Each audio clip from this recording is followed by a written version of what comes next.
Welcome दोस्तों, आपका हमारे इस चैनल में बहुत बहुत स्वागत है। इस वीडियो में हम फ्रंट एंड डेवलपमेंट की फुल सीरीज़ को शुरू करने जा रहे हैं और इस सीरीज़ को हम दो पार्ट्स में डिवाइड करेंगे, एक बेसिक लेवल में और एक एडवांस लेवल में। और बेसिक लेवल में हम सीखेंगे HTML, CSS, JS and bootstrap. और उसके बाद हम चलेंगे एडवांस लेवल पे, और एडवांस लेवल में हम सीखेंगे react JS and next JS।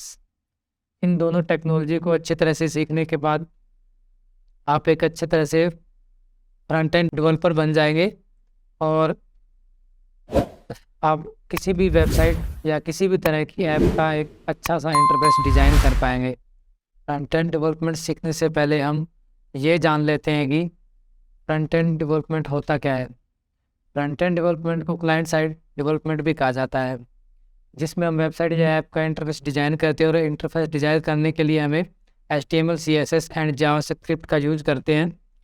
और यानी कि किसी भी वेबसाइट या ऐप का जो भी हिस्सा हम देख सकते हैं और उसे बनाने की प्रोसेस को ही हम फ्रंट एंड डेवलप कहते हैं या कहा जाता है। उसके बाद कि आप फ्रंट एंड डेवलपर कैसे बन सकते हैं, तो आपको फ्रंट एंड डेवलपर बनने के लिए सबसे पहला जो स्टेप है कि आपको HTML आनी चाहिए। आपको HTML अच्छे से सीखनी पड़ेगी। और उसके बाद अगर आपको HTML अच्छे से आ जाती है तो आप CSS सीखें। आपको CSS भी अच्छे से सीखनी पड़ेगी। और CSS सीखने के बाद आपको जावास्क्रिप्ट, और जावास्क्रिप्ट इसमें बहुत ही इम्पोर्टेंट है और ये आपको बहुत अच्छे से सीखनी पड़ेगी, तभी जाकर आप अच्छे से फ्रंट एंड डेवलपर बन सकते हो। तो ये तीनों तो मस्ट हैं, ये तो आपको आनी चाहिए, ये आपको सीखनी ही पड़ेंगी। अगर ये नहीं सीखोगे तो आप फ्रंट एंड डेवलपर नहीं बन सकते। इसके बिना तो कुछ हो ही नहीं सकता है, क्योंकि HTML और CSS के बिना तो बिल्कुल ही नहीं, आप फ्रंट एंड डिज़ाइन ही नहीं कर सकते। तो ये तीनों आपको सीखनी पड़ेगी और बेसिक लेवल में ये तीनों आ जाती हैं। और उसके बाद एक फ्रेमवर्क आता है जो कि बेसिक लेवल में सीख लेंगे हम, बूटस्ट्रैप।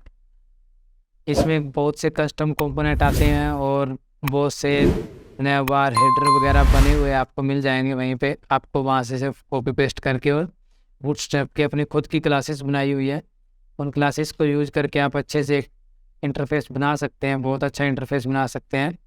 ये फ्रेमवर्क सीखने के बाद आपको CSS थोड़ी कम यूज करनी पड़ेगी और ये सीखने के बाद आप अच्छे से पर अच्छा सा इंटरफेस बना सकते हैं।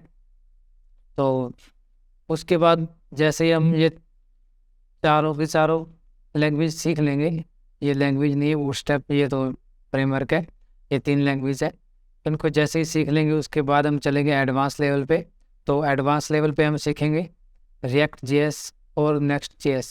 ये एक लेटेस्ट टेक्नोलॉजी है, दोनों की दोनों बिल्कुल लेटेस्ट टेक्नोलॉजी है। अभी जो बिल्कुल लेटेस्ट में चल रही है नेक्स्ट JS, इसको हम सबसे लास्ट में सीखेंगे।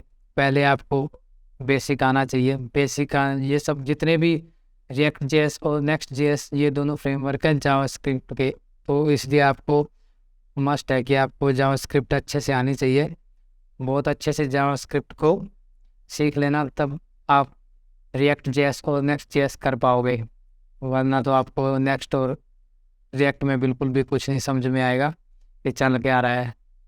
तो ये आप दोनों, ये तीनों लैंग्वेज सीखने के बाद ये 2 फ्रेमवर्क हैं, रिएक्ट JS और नेक्स्ट JS, जो कि जावास्क्रिप्ट के फ्रेमवर्क हैं। तो इसके बाद हम चलेंगे एडवांस लेवल पे। तो ये एक छोटा सा रोड मैप है कि आप सबसे पहले फ्रंट एंड डेवलपमेंट करने के लिए आपको क्या क्या आना चाहिए। HTML, CSS और JS, ये तीनों अच्छे से सीखो और उसके बाद प्रोजेक्ट बिल्ड करो अच्छे से। कोई 4, 5, 10 प्रोजेक्ट बिल्ड करने के बाद आपकी जैसे ही फ्रंट एंड की बेसिक कंप्लीट हो जाता है, बेसिक अच्छे से आ जाता है, आप अच्छे से सीख जाते हो। बेसिक सीखने के बाद फिर आप एडवांस लेवल पे मूव कीजिए, तभी आपको एडवांस लेवल का कुछ समझ में आएगा, वरना तो फिर आप यही नहीं समझ पाओगे तो एडवांस लेवल का आपको कहाँ से समझ आ जाएगा। तो आज की इस वीडियो में इतना ही, तो मिलते हैं नेक्स्ट वीडियो में, तब के लिए जय हिंद।